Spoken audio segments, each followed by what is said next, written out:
everyone, and welcome to a day in my life as a full-time mom. And for those of you who doesn't know yet, I'm a clean freak.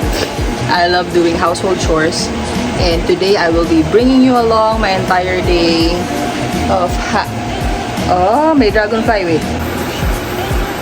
May dragonfly, guys. Ang cute niya. As I was saying, I'm in front of the camera today because I will be vlogging the day in my life. And here's my nails because we were about to leave for Bangkok, so I got my nails done. And I will be vlogging in Bangkok as well, so stay tuned for that, guys. If you're new here, I would love for you to like, share, and subscribe to Michelle Kinka Vlogs channel. Turn on all notifications so you never miss out another video from me again. So, let's go ahead.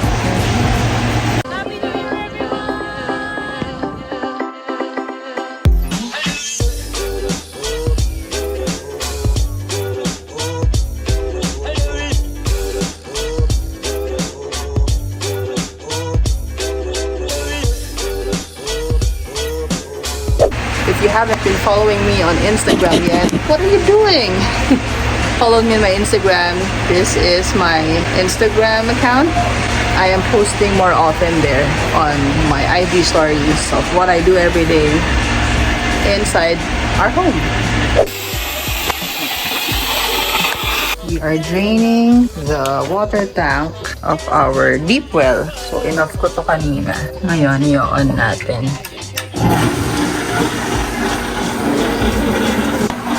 So, ang pressure niya is almost zero. Mapupuno yan sa 20 or 40 PSI. Tapos magsa-stop na to. Pag nag-stop na yan, i-drain ulit natin dito. I-drain natin yung entire water inside the tank again. And then flush it off for the second time. And then, actually, ito muna inuna ko. Enough ko muna to. I turn this off clockwise bago ko enough itong switch, and then I turn this knob on as well counterclockwise. So all of the dirty water from this tank were all flushed off a while ago, and then now I turned on the switch so that this tank will be refilled with water, and then we will flush it off again. After flushing off, we'll be replacing all of the cartridges here. Ayun ba yung tawag doon? Cartridges. Actually, ito kapapalit lang last month. So, today we will replace these 3 water filters. Mamaya, makikita niyo yung laban. This is almost 6 months old. Yung mga filters na laman niya, almost 6 months old. So, they are due for replacement today. So, that's what we're gonna do. First, we will be removing these 3 cartridges, and then we will be rinsing them with clean water. For sure, mahirap tanggalin to. Meron to dating pangtanggal eh. Pinatapon sa akin ni Hindi niya alam kung para saan yun. Yun pala, pampaluwag yun dito. Shout out to you. So, para ma-remove to easily, we need to press this to remove the pressure. Ipe-press natin yan later to release the pressure so that we can remove these cartridges easily later. So, nagpuno na ako dito ng clean water para meron tayong panghugas later for the deep well cartridges. As we were draining water earlier from there, I used this to catch water from the tank so that hindi naman sayang yung water. So, ayun, kadidilig ko lang. I forgot to take a video. And I was leaving this pail here because we have a false gutter from the roof. There. Rainwater pours inside this pail over here so that we can collect rainwater and use them to water the plants.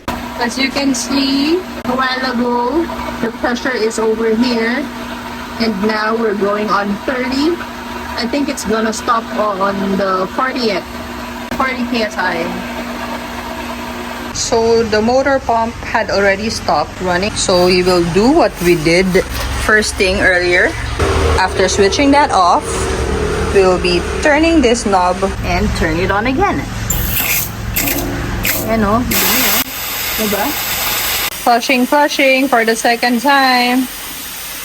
Once again, don't forget this should be switched off as well. Because if you don't switch this off, pressure from inside the home will be lost. So we need to turn this knob off over here while we are draining this. Once again, I'm putting this pail on here.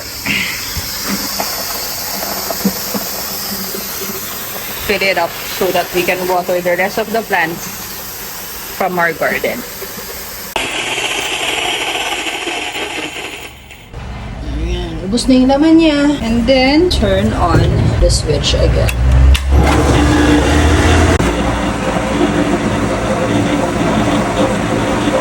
Here are the filters that we're going to use today.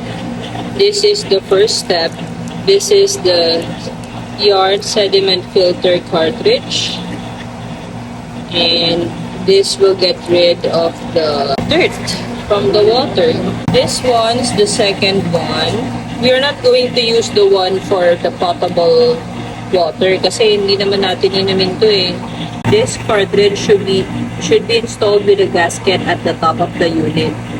So, dapat itong may gasket, siya yung nasa taas. I got this from Handyman. This is 275 pesos. This is the activated carbon filter. Activated carbon. So, we will be using 2. Ayan. Para hindi mabaho yung water natin. We'll be using 2. This is the first step for the sediment.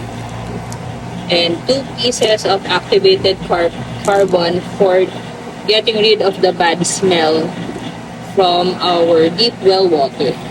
So again, the gasket should be on top of our containers over here. I-press namin to para ma-release yung pressure, para madaling matanggal. Okay na yan na. Yan naman kung kaya mong tanggalin on your own.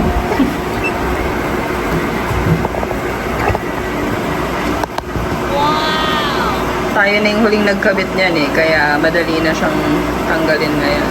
And that's step 1. Kasi tayo yung nagkabit niyan, kaya madaling matanggal eh. Ay nako, baliktad yung pagkakakabit ni yan. Gasket dapat yung nasa ibabaw.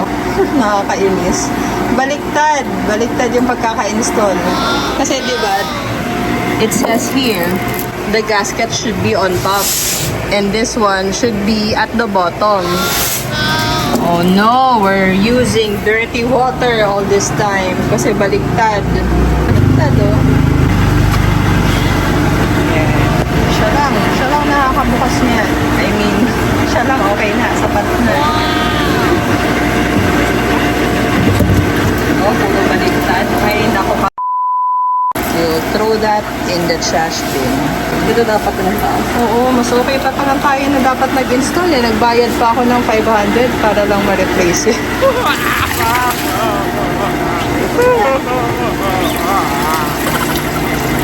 We're getting rid of those cartridges. So again, this cartridge over here was replaced a month ago. So that's staying there. Ito tayo din sa balde.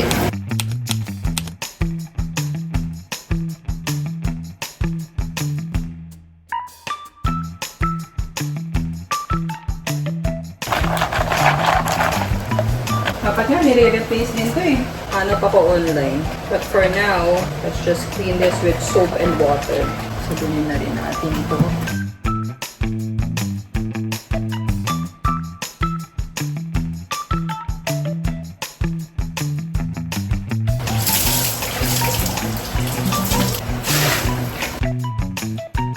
Anyway, ipa-flush naman natin to for 15 minutes eh, kapag na-install na natin yung new cartridge. Lahat ng tubig na bukas na. Hindi pa, mamaya pa yun. Lahat. Lahat. Ito yung nilineglect ng mga ibang household na nakaposo. Kaya madumi yung tubig. Naninilaw yung mga damit, sa laundry, pati yung mga shower heads. Nagka-clog apart from the concentrated metal content of deep well water. Mas madumi talaga yan. Pero most commonly, 3 cartridges lang yung ginagamit nila. So now, they are all clean. Balik na tayo doon. Let's go. Thank you. So now, i-install na natin yung mga bagong cartridges inside the vials. Over here. Step 1, kung nasan yung lettering, yun yung side up. This one is 350 pesos. Mas mahal to kasi mas nagpo-flow easily yung water dito. Hindi humihina yung tubig. Step again, the gasket should be placed on top, unlike what our workers did before. By the way, this is 275 pesos. Yung ating activated part. Again, we got this from Handyman, not sponsored.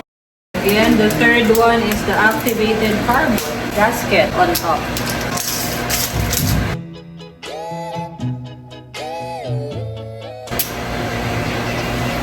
Who says that only men can do this job? Mas maayos pa nga tayo yung gumawa. So now, that's done. Tapo na to. Tapo na yan. And then, pwede na natin buksan to. There, on its maximum. Counterclockwise.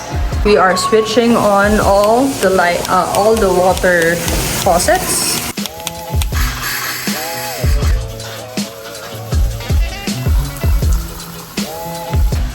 This one too. Just then, As we realized just now, we need to fill up the water tank muna before turning on all of the faucets inside the house. Kasi walang lalabas eh. Walang lalabas dun sa second floor kapag hindi muna pinuno yung water tank. So we are awaiting for the water tank to be filled up first before turning on all water faucets.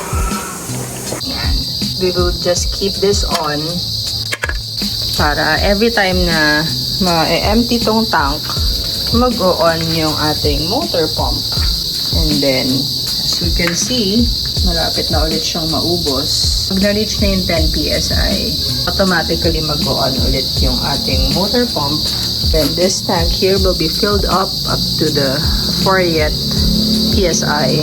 And after 6 months or before 6 months, we'll be replacing the cartridges once again and repeat the entire process so that we can keep our water tank clean all throughout our entire lifetime of using the well water. Para laging malinis yung ating water, di ba? Kasi pag di natin nililinis, makati sa balat. So that's it for this entire day, guys. I was planning to clean the car, but it's starting to get gloomy. I think it's going to rain. We will be taking a light snack first and let's see how the weather is after eating. That's when I will be deciding if I will be cleaning the car.